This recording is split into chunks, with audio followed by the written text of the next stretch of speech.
Hello guys, आज हम बात करने वाले हैं आरसीसी डिज़ाइन के एक इम्पोर्टेंट चैप्टर के बारे में जो कि हमारे एग्ज़ाम के लिए काफ़ी इम्पोर्टेंट है।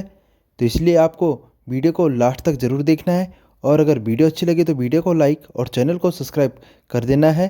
तो चलते हैं आज के अपने क्वेश्चनों की तरफ। तो आज का क्वेश्चन नंबर फर्स्ट है हमारे पास, in a cantilever beam main reinforcement is provide. एक कैंटिलीवर बीम जब भी हमारे पास रहता है तो उसमें मेन रेनफोर्समेंट कहाँ प्रोवाइड किया जाता है।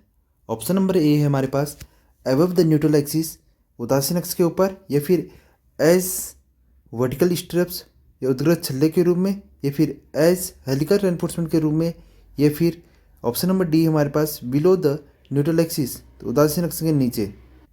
तो जब भी हमारे पास कैंटिलीवर बीम रहता है तो इसमें हम क्या करते हैं, इसमें जो हमारे पास मेन रेनफोर्समेंट रहती है वो हमेशा कहाँ, ऊपर की साइड, जो कि हमारे क्या करते हैं, ये हमारे न्यूट्रल एक्सिस रहती है बीच में, इसके ऊपर, तो यानी उदासीन अक्ष के ऊपर इसे प्रोवाइड किया जाता है। तो मेन रेनफोर्समेंट कहाँ प्रोवाइड किया जाता है, ये न्यूट्रल एक्सिस के ऊपर प्रोवाइड किया जाता है। तो ऑप्शन नंबर ए इसका सही आंसर हो जाएगा। तो चलते हैं अपने नेक्स्ट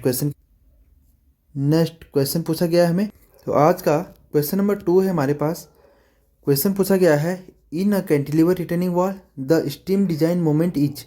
तो स्टीम डिजाइन मोमेंट हमें बताना है, तो नमन आघूर्ण बताना है किस पे, हमें कैंटिलीवर रिटर्निंग वॉल पे। तो कैंटिलीवर रिटर्निंग वॉल जैसे हमारे पास ये है, तो इस पर अगर हमें उसे क्या बताना है, नमन आघूर्ण बताना है। तो जब हम पहले बात कर लेते हैं फोर्स इस पर कितना आता है। इस पर अगर फोर्स की बात करते हैं तो फोर्स हमें के ए गामा एच स्क्वायर, तो ये हमारा फोर्स को बताता है। लेकिन जो हमारे क्या होता है, इस पर फोर्स कहाँ पे एग्जिस्ट करता है, तो h/3 बॉटम से कितना, h/3 पे। तो h/3 अगर हम इसके साथ h/3 का मल्टीप्लाई कर लेते हैं तो हमें इस पर क्या निकल जाता है, मोमेंट निकल जाता है। तो मोमेंट की जब भी हम बात करेंगे तो मोमेंट के लिए हमारा कौन सा ऑप्शन सही हो जाएगा, ऑप्शन नंबर सी। तो जब h/3 का मल्टीप्लाई करेंगे इसके साथ तो ये h/1/6 बन जाएगा, के ए गामा h³ बन जाएगा। तो ऑप्शन नंबर सी इसका सही आंसर हो जाएगा। नमन आघूर्ण कहाँ पे कितना हो जाएगा, 1/6 के ए गामा h³ हो जाएगा। तो चलते हैं आज के अपने नेक्स्ट क्वेश्चन की तरफ। नेक्स्ट क्वेश्चन पूछा गया है, a simply supported beam is consider as a deep beam if the ratio of effective span upon overall depth. Effective span upon overall depth हमें दे रखी है, ठीक है, ओवरऑल डेप्थ हमें दे रखी है। तो हमें पूछा गया है कि हम जब हमारे पास सिंपली सपोर्टेड बीम है उसे डीप बीम कब हम बताएंगे, डीप बीम कब हम मानेंगे उसे, तो कब मानते हैं हमसे, सिंपली सपोर्टेड के केस में हमें दो चीज़ें इसमें याद रखनी है, एक सिंपली सपोर्ट के केस में और एक हमारे किसके, कंटिन्यूस के लिए, एक हमें कंटिन्यूस के लिए। जब भी सिंपली सपोर्टेड के लिए पूछा जाएगा स्पैन डेप्थ रेशियो कितना होना चाहिए, 2 होता है। और जब कंटिन्यूस की बात होती है तो कंटिन्यूस के लिए हमारे कितना होता है, 2.5 हो जाता है। स्पैन डेप्थ रेशियो कितना हो जाता है, कंटिन्यूस के लिए 2.5 हो जाता है। तो इसका ऑप्शन नंबर डी हमारा सही आंसर हो जाएगा। तो चलते हैं अपने नेक्स्ट क्वेश्चन की तरफ। नेक्स्ट क्वेश्चन पूछा गया है कि for the deflection of a simply supported beam to be within the permissible limit the ratio of it's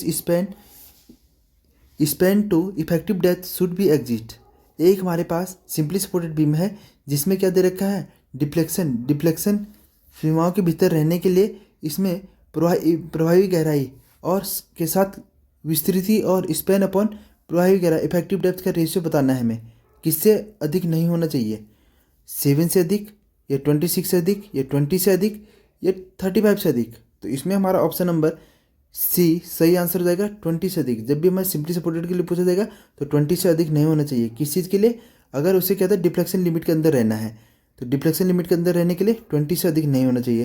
तो एक चीज़ हमें याद रखनी है, जब भी हमें 10 मीटर के सेक्शन पार्ट के लिए बोलेंगे, स्पैन के लिए बोलेंगे, तो इसमें हमारा सिंपली सपोर्टेड के लिए हमें याद रखना है वैल्यू कितनी होनी चाहिए, 20 होनी चाहिए। इसका स्पैन बाय डेप्थ रेशियो। अगर हमारे कंटिन्यूस की बात करेंगे, कंटिन्यूस के लिए 26 होती है। और जब भी हमारे कैंटिलीवर धरण के लिए बोलेंगे तो हमारे कितना होता है, 7 हो जाता है।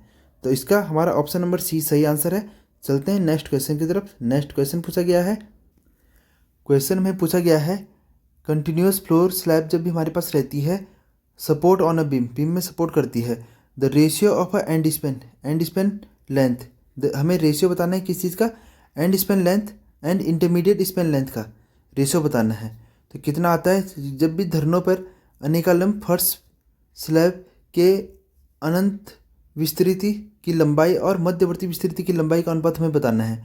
0.6 आता है या 0.7 आता है या 0.8 आता है या 0.9 होता है। तो इसमें जब कंटिन्यूस फ्लोर की बात होती है तो हमारा ऑप्शन नंबर डी इसका सही आंसर हो जाता है। कितना आ जाता है? 0.9 इसका सही आंसर आ जाता है। तो चलते हैं आज के अपने नेक्स्ट क्वेश्चन की तरफ। नेक्स्ट क्वेश्चन पूछा गया है, minimum spacing between horizontal parallel reinforcement of a different size should not be less than. भिन्न भिन्न आकारों के क्षैतिज समांतर जो हमारे पास बार रहती हैं उनके बीच के न्यूनतम अंतराल नहीं होना चाहिए, किससे कम नहीं होना चाहिए। तो ऑप्शन नंबर ए दे रखा है कि 1 डायमीटर ऑफ थिनर बार के व्यास, तो ये हमारा गलत हो जाता है।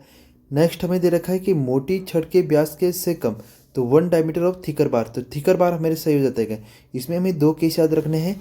एक हमारे क्या होते हैं, अगर हमारे सेम साइज़ के बार हैं तो हमारे सेम साइज़ के बार हैं तो बाहर से छोटा हमारे कौन सा, इनके बीच का हॉरिजेंटल स्पेसिंग नहीं होनी चाहिए।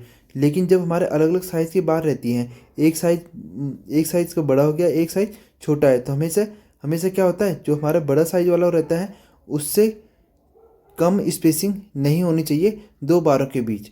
तो ऑप्शन नंबर बी हमारा इसका सही आंसर हो जाएगा। चलते हैं नेक्स्ट क्वेश्चन की तरफ। तो नेक्स्ट क्वेश्चन है हमारे पास, next question, an RCC beam can have the maximum tensile reinforcement. एक कंक्रीट धरन है हमारे पास, उसमें अधिकतम तनन प्रबलन कितना हो सकता है। तो जब भी हमारे आरसीसी बीम की बात आती है और मैक्सिमम टेंसल रेनफोर्समेंट पूछा जाए तो हमेशा कितना हो जाता है, ये हो जाता है 4% ऑफ बीडी। एरिया का कितना होना चाहिए, 4% हो जाता है। ये टेंसल रेनफोर्समेंट जितने होंगे उसका 4% हो जाता है। तो ऑप्शन नंबर डी सही आंसर है। चलते हैं नेक्स्ट क्वेश्चन की तरफ। नेक्स्ट क्वेश्चन हमारे पास, नेक्स्ट क्वेश्चन पूछा गया है, tension bar in a cantilever beam must be anchorage in the support. एक हमारे पास कैंटिलीवर धरन है हमारे पास, उसमें तनन छड़ जो होती है वो जो हमारे पास सपोर्ट रहता है, ठीक है, आलम्ब रहता है, उसके कितना स्थिरीकरण होना चाहिए, मतलब कितने अंदर तक होनी चाहिए।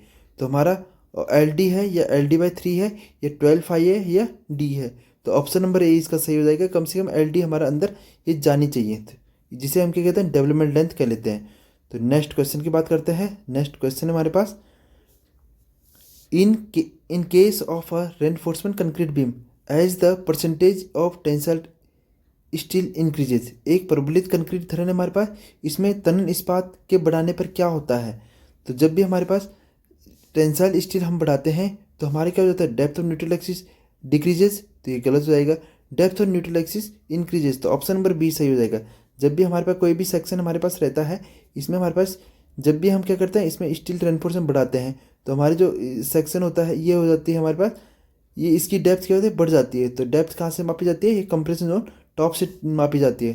तो इसका ऑप्शन नंबर बी सही आंसर हो जाएगा। उदासीन अक्ष की गहराई क्या होती है, इसमें बढ़ जाती है। चलते हैं अपने नेक्स्ट क्वेश्चन की तरफ। नेक्स्ट क्वेश्चन हमारे पास, spacing of stirrups in a simply support rectangular beam. एक सुदलंबित धरन है, आयताकार धरन है, उसमें वलय का अंतराल कितना होना चाहिए। ऑप्शन नंबर ए दे रखा है, keep constant through out the length.